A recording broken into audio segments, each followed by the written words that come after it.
The Ten Commandments originated from ancient Egyptian religion, and postulate that the biblical Jews borrowed the concept after their exodus from Egypt. Chapter 125 of the Egyptian Book of the Dead, A.K. The Papyrus of Ani includes a list of things to which a man must swear in order to enter the afterlife. These sworn statements bear a remarkable resemblance to the Ten Commandments in their nature and their phrasing. The Book of the Dead has additional requirements, and, of course, doesn't require worship of Yahweh. 1. The Book of the Dead was written circa 1800 BC. To the Scofield Reference Bible estimates that the Hebrew exodus from Egypt and the provision of the Ten Commandments on Mount Sinai occurred in 1491 BC, some 3 centuries later.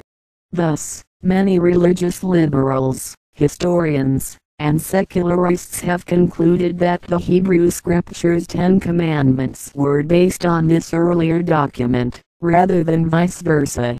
Ancient Egyptian religion taught that person had to undergo trials after death, as they proceeded towards the underworld. One major test was that the weight of their heart was compared to that of a feather. Egyptians believed that, if the person had committed sin during his or her lifetime, then their heart would become heavier. The heart does naturally gain weight with age. The Egyptians might have noticed this and assumed that the weight gain was caused by the commission of sins. Unfortunately, there appears to be no chance that the deceased person can pass that test. Adult hearts weigh over a pound, and male heart weighs 280 to 340 grams. Female hearts weigh from 230 to 280 grams. A feather weighs a small fraction of a pound. The god Thoth would record the results and the monster Emmet would wait nearby to eat the heart should it prove unworthy, for presumably, failing this test and having one's heart eaten would not be an encouraging sign. A second trial was that the deceased would have to recite a negative confession, when she or he descends to the Hall of the Two Truths. In the statement, he or she swore that they had not engaged in specific behaviors while alive. According to Egyptologist Ahmed Osman, one translation of the statement reads, "Hail to thee, great God, Lord of the Two Truths. I have come unto thee, my Lord, that thou mayest bring me to see thy beauty. I know thee, I know thy name. I know the names of the 42 gods who are with thee in this broad hall of the Two Truths. Behold, I am come unto thee.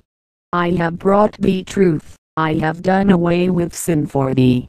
I have not sinned against anyone. I have not mistreated people. I have not done evil instead of righteousness. I have not reviled the God. I have not laid violent hands on an orphan. I have not done what the God abominates. I have not killed. I have not turned anyone over to a killer. I have not caused anyone suffering. I have not copulated illicitly. I have not been unchaste. I have not increased nor diminished the measure. I have not diminished the palm. I have not encroached upon the fields. I have not added to the balance weights. I have not tampered with the plumb bob of the balance.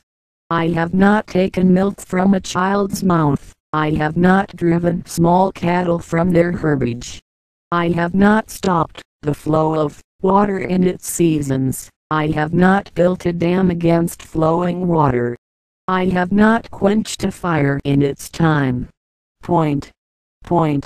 I have not kept cattle away from the god's property. I have not blocked the god at his processions. The Ten Commandments originated from ancient Egyptian religion.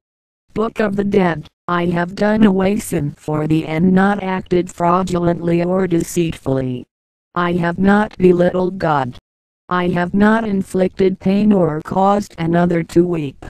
I have not murdered or given such an order.